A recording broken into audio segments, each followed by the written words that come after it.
नमस्कार, मैं हूं सूर्य प्रकाश मुरेटा और अभी मैं हूं विक्रांत एकेडमी में। यहाँ से काफ़ी सारे ऐसे स्टूडेंट हैं जो अच्छी जगह पर जॉब पाने में कामयाबी हुए हैं और 800 स्टूडेंट यहाँ से पढ़ चुके हैं, तो बहुत बड़ी बात होती है, ये आंकड़ा है। और ये 2021 से एकेडमी रनिंग में है। ज़्यादा प्रचार करने की इसलिए आवश्यकता नहीं पड़ी इनको क्योंकि स्टूडेंट यहाँ पर आते हैं, पर मुझे लगता है कि इस एकेडमी का प्रचार इसलिए आवश्यक है क्योंकि रिजल्ट मायने रखते हैं और जब रिजल्ट देखते हैं तो वही बात है कि जो दिखता है बिकता है। स्वागत है जी आपका। नमस्कार सर, मेरा नाम विक्रांत भूषण है और मैं विक्रांत एकेडमी का मैनेजिंग डायरेक्टर हूँ और मैं चंबा में शिक्षा क्षेत्र में सकारात्मक बदलाव के लिए बहुत पहले से कार्य कर रहा हूँ। विक्रांत जी, बहुत सी एकेडमी है चंबा में, क्या माइंड में रहा कि एकेडमी चलानी चाहिए?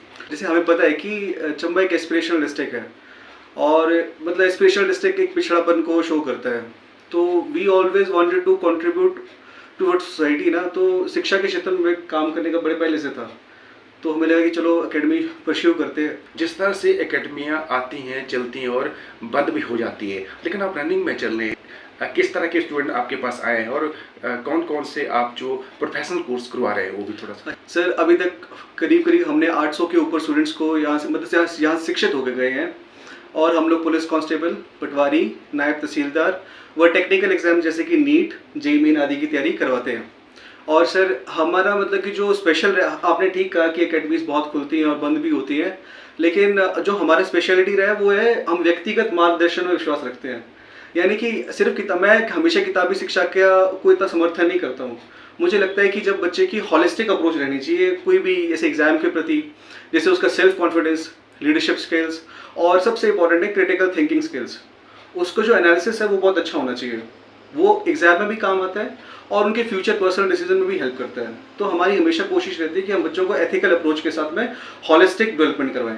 अच्छा, एकेडमी का जैसे हम बात तो कर ही रहे हैं, आजकल इजी अप्रोच है, यूट्यूब खोल के देख रहा हो, किसी सब्जेक्ट की तैयारी करनी है तो मुझे लगता है कि चुनौती भी रहता है कि एकेडमी को रन करना हो, क्योंकि क्वालिटी एजुकेशन के साथ साथ क्वालिटी प्रोफेशनल कोर्स करवाना भी एक चुनौती रहता होगा। बिल्कुल सर, जैसे ये तो चलो आपने जिस तरह के आपने मोड ऑफ कम्युनिकेशन पे बताया ना कि ऑनलाइन कोर्सेज भी होते हैं और ऑफलाइन कोर्सेज भी होते हैं, तो ऐसा है कि जैसे ऑनलाइन कोर्सेज का भी अपना जैसे प्रो है तो अपने कॉन्स भी हैं। जैसे आप जैसे जब जो भी टीचर ऑनलाइन पढ़ाएगा उसको उसके स्टूडेंट्स का अच्छे से एनालिसिस नहीं हो पाता, तो वो किस तरह से मतलब उसके लिए एक जो इसको बोलते हैं ना कंसाइज स्ट्रेटेजी प्रिपेयर करनी है उस बच्चे के लिए, वो कैसे प्रिपेयर करेगा।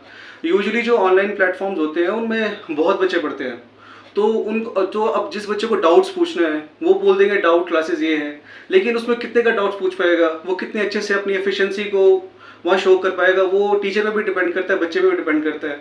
और ज़्यादातर केसेस में होता है कि बच्चों के डाउट्स क्लियर नहीं हो पाते। मैंने पर्सनली ऑफलाइन भी पढ़ाया है, ऑनलाइन भी पढ़ाया है, तो मुझे ऑफलाइन मोड हमेशा अच्छा लगा है क्योंकि बच्चा आपके सामने रहता है। कई बार आप खुद भी बच्चे को भांप लेते हो कि उसको क्या चीज़ समझ नहीं आई और क्या चीज़ समझ आ गई है, जैसे तो उससे हमें भी हेल्प हो जाता है और इससे बच्चे को भी मतलब कि एक साई ऑफ है ना, ऐसे इम्प्रूवमेंट रहता है उसके मन में कि नहीं हमने कुछ अचीव किया है। बड़ी अच्छी चीज़ कही है, जैसे ये ऑनलाइन ऑफलाइन वाला फंडा जो है, मुझे लगता है कि बहुत अच्छी बात इन्होंने कही है क्योंकि बच्चे को किस चीज़ की ज़रूरत है और उसका आईक्यू लेवल रहता है कि वो कितनी समझ है उस सब्जेक्ट को लेकर, उसकी कितनी पकड़ है, वो उसी हिसाब से तैयारी करते हैं। क्योंकि अब जब ऑनलाइन जब लेक्चर होता है तो वो पूछता नहीं, वो सुनाएगा आपको, लेकिन यहाँ पर पूछ भी होती है आपको क्या ज़रूरत है और आपको जो कॉम्पिटिटिव जो एग्ज़ाम देना है उसके हिसाब से आप कितना प्रिपेयर है, उस हिसाब से तैयारी की जाती है। मैं सही बोला कि? जी सर, जी बिल्कुल। अच्छा, मुझे और भी चीज़ें बताओ कि इसमें प्रोफेशनल कोर्सेज, जैसे मैं आपका ये पम्पलेट देख पा रहा हूँ, ये जो आपने तैयार किया है, तो मुझे लगता है कि आप खुद जिक्र करेंगे कि कौन कौन से कोर्सेज करवाते हैं ताकि जो स्टूडेंट है आप तक अप्रोच कर पाए।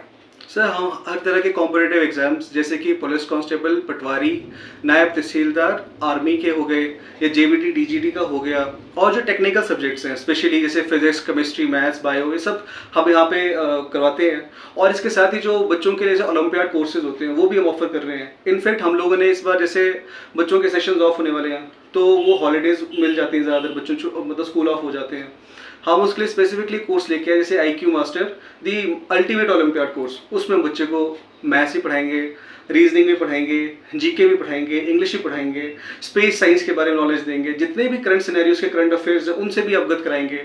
तो जो उसके फ्यूचर एग्जाम्स होंगे ना उसमें उसको हेल्प होता है ये सब हम मतलब करवाते हैं इस तरह की तैयारी। हमने ये भी सुना है कि आप जो जो बच्चा है आई ग्लोबल जिस हिसाब से होता है कि वो आगे किस तरह से आगे बढ़ेगा और उसके लिए कौन सा कोर्स अच्छा होगा और कौन सी जॉब में वो जा सकता है, इस तरह में भी आप मार्गदर्शन करते हैं। जी सर, बिल्कुल। हमें मतलब कि हम पहले से बच्चे को भांप लेते हैं, देखते हैं कि उसका कौन सा, जैसे आज के टाइम पे ना आप जो मर्जी एग्जाम ले लें, चाहे वो मेडिकल का बच्चा भी क्यों ना हो, कहीं ना कहीं मैथ्स एक इंपॉर्टेंट रोल प्ले करता है, वो एक तरह का लिमिटिंग फैक्टर होता है। अब जैसे हाल ही में एसएससी सीजीएल का रिजल्ट आया, आज ही आया इनफेक्ट, तो उसमें भी देखो मैथ्स का बहुत इंपॉर्टेंट वेटेज रहता है, फिर चाहे रीजनिंग है। और अब ऐसा नहीं कि आपको सिर्फ मैथ्स आता है या आपको साइंस आता है तो आपका बात बन जाएगा। आपकी जैसे लैंग्वेज पे पकड़ होना बहुत ज़रूरी है, जैसे इंग्लिश है तो उसमें भी आपकी कमांड होना बहुत ज़रूरी है। तो वो ऐसा नहीं कि ऑप्शनल है, वो मस्ट है, बिकॉज कट ऑफ से बहुत हाई जा रही है। आप चाहे किसी भी कैटेगरी की बात करें उसमें कट ऑफ बहुत ज़्यादा रह रही है। आज एसएससी सीजीएल में जो कट ऑफ का दायरा था वो पहले के मुकाबले या 4 साल से आप कंपेयर करेंगे तो बहुत ज़्यादा रह रहा है। मतलब कंपटीशन का दायरा बड़ा है, कम नहीं हुआ है। तो कम्पिटेटिव एग्जाम के लिए आपको बहुत सी तैयारी करनी पड़ेगी। हमने भी जब हम छोटे छोटे होते तो हमारे माइंड में रहता है कि कोई एग्जाम आ रहा है तो हम पता है क्या करते थे, किसी बुक सेलर के पास जाएंगे, एक किताब ले लेंगे, जीके की पढ़ाई करेंगे, लेकिन हमारे को माइंड नहीं रहता था ना, हम जैसे माहौल जैसा था। लेकिन मुझे लगता है कि वो तो अब वो जमाना गया, अब कंपटीशन के हिसाब से ही आपको तैयारी करनी पड़ेगी। तो मैं ये समझना चाह रहा हूँ कि जो बुक लेते हैं कि चलो कोई एग्जाम आया है तो उस हिसाब से वो उस बुक्स को उठाकर तैयारी कर लेंगे, वो सफिशिएंट है कि कुछ और मार्गदर्शन की आवश्यकता है। सर जैसे बुक्स जो होती है ना वो सिर्फ एक आपकी इनिशियल क्वेश्चन को मतलब कि डील करती है, ठीक है। अच्छा जैसे सैनिक स्कूल की किताब है तो आप जैसे वो एक अरिहंत की ले आएंगे कि ठीक है ये कुछ क्वेश्चंस है, ये प्रैक्टिस कर लिया, पर आज के टाइम पे उससे बात नहीं बनती है। इसके साथ आपको एडिशनल प्रैक्टिस करनी पड़ेगी। इनफैक्ट आपको हायर जो कॉम्पिटिटिव एग्जाम्स है आपको उस लेवल पे उन किताबों को पकड़ना पड़ेगा।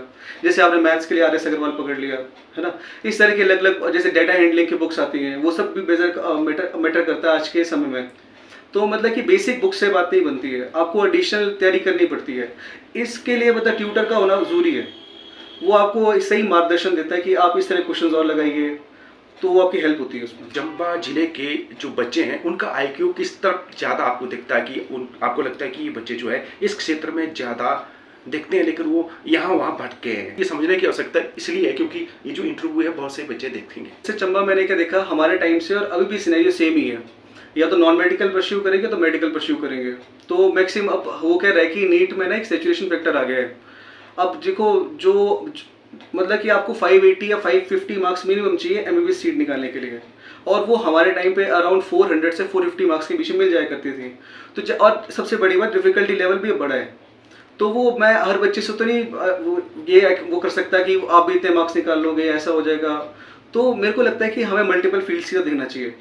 जैसे कि मर्चेंट नेवी एक अच्छी अपॉर्चुनिटी है, हमें उसके बारे में मतलब पता नहीं होता। या फिर जैसे साइंटिस्ट है, इसरो के साइंटिस्ट कैसे बनते हैं, जो इन सब चीज़ों का थोड़ा पता होना चाहिए। मतलब ये नहीं कि अगर आप बीटेक कर रहे हो तो आप सिर्फ सिविल में करो या आप कंप्यूटर साइंस में कर लो तो ये आपके फील्ड, अलग अलग फील्ड्स हैं और हर फील्ड का अपना एक दायरा होता है। तो इस तरह से मतलब हम कर सकते हैं। अच्छा, मैं ये भी समझना चाहता हूँ कि आजकल ये भी दिखता है कि ये साइंस स्टूडेंट तो बड़ा इंटेलिजेंट है, आर्ट्स स्टूडेंट थोड़ा ऐसा ही है, जबकि ये सोच नहीं रखते हैं कि आईएएस जो होते हैं वो मुझे लगता है आर्ट्स स्ट्रीम से ही मैक्सिमम रहते हैं। तो ये इंटरेस्ट की बात है कि आपके अपने उसकी बात है कि आप क्या सोचते हैं, आपकी क्या एस्पिरेशंस है। अब जैसे आर्ट्स बच्चा जो परस्यू करता है उसका ज़्यादातर माइंड में ये होता है या तो वो मेडिकल नॉन मेडिकल को बहुत डिफिकल्ट समझता है कि नहीं ये तो मेरे बस की चीज़ नहीं है। अगर वो ये सोच के कर रहा है फिर वो गलत सोच रहा है। या फिर अगर वो ये परस्यू कर रहा है कि नहीं मेरे को सिविल सर्विसेज में ही जाना है या मेरे को ब्यूरोक्रेसी में ही जाना है, तो वो उसके लिए एक अच्छा ऑप्शन है। क्योंकि वो जब वो डिग्री कर रहा होगा ना तो उसके साथ साथ ही वो अपनी कॉम्पिटिटिव एग्जाम की तैयारी भी कर सकता है।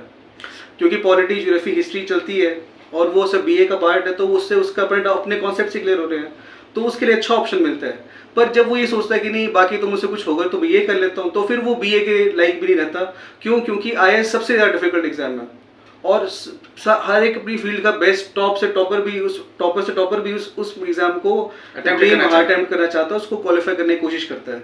अच्छा, क्योंकि आजकल एग्जाम का दौर चल रहा है तो उसके बाद बच्चे क्या बनना चाहते हैं आपसे बेहतर नहीं बताया जा सकता, क्योंकि आप भी समझ सकते हैं कि जो ये +2 लेवल का है कि किस फील्ड में उनको जाना चाहिए। मैक्सिमम वैसे तो उनका अपना अपना रहता है, मोटिव रहता है, पेरेंट्स की भी रहती है, तो पेरेंट्स दबाव बनाते हैं तो बच्चे खुद चयन करें या पेरेंट्स की सलाह लें या किसी और तीसरे जो एक्सपर्ट सब्जेक्ट के रहते हैं उनसे सलाह लें, ये समझना चाह रहा हूँ। सर इसका ना एक मिक्स्ड रिव्यू बोलूँगा मैं।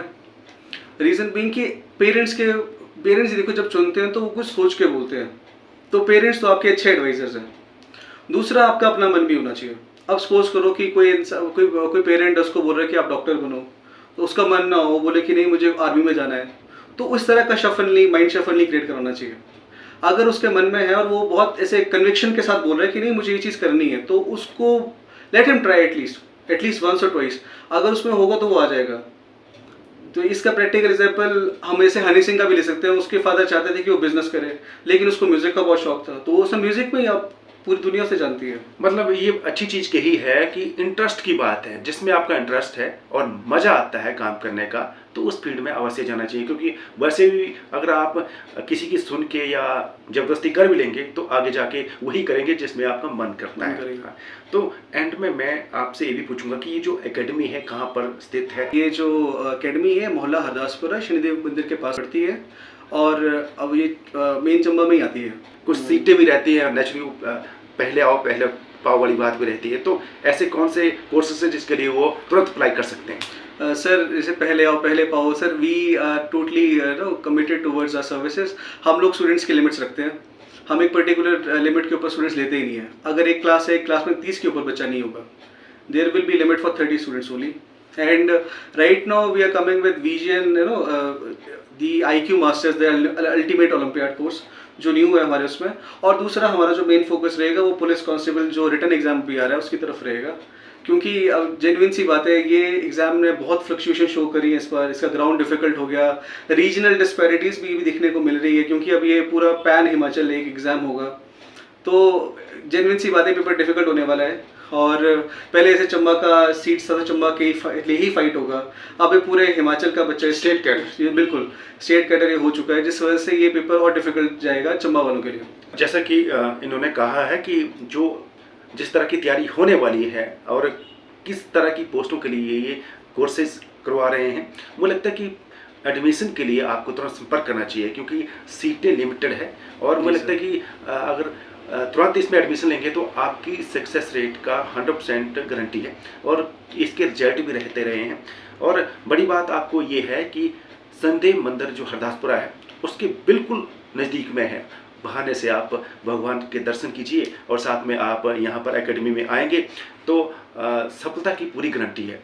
मैं ये पब्लिसिटी के लिए नहीं बोल पा रहा हूँ, क्योंकि ये जो चीज़ें हैं व्यवहारिक होती हैं। जब तक यहाँ पर विजिट नहीं करेंगे तब आपको ऐसे ही लगेगा कि ये गप्पे मार रहे हैं, लेकिन ये गप्पे नहीं है, क्योंकि ये आपके फ्यूचर का सवाल है। इसलिए आपको विक्रांत एकेडमी में एक बार जरूर विजिट करना चाहिए और इनको पूछना चाहिए कि कौन से कोर्सेज आप करवा रहे हैं। और क्योंकि बिजनेस पॉइंट ऑफ व्यू से नहीं दिख रहा है, जिस तरह से मैं यहाँ पर ऑब्जर्व कर पाया हूँ, बिजनेस पॉइंट ऑफ व्यू से नहीं है। ये चाहते हैं कि जो चंबा के बेरोजगार है, यहाँ वहाँ भटक रहे हैं, उनको सही दिशा मिले और उनको जॉब मिले और अपने पैरों पर खड़े होकर वो अपने परिवार का पालन पोषण कर सके। बस यही इनका ध्येय है। और बड़ी बात है कि क्वालिटी एजुकेशन की इन्होंने बात की है। बस एंड में आपकी तरफ से कोई मैसेज, क्योंकि ये जो बच्चे हैं वो आपको जरूर फॉलो करेंगे। जी मैं ऐसे बच्चों से ये बोलना चाहूँगा कि बच्चों आप अकेले नहीं हैं। एंड हम लोग क्यों स्पेशल हैं, क्योंकि हम लिमिटेड सीट्स रखते हैं, हम ज़्यादा बच्चे नहीं लेते हैं। वो हमारी खुद की पहले से ही एक पॉलिसी रही हुई है।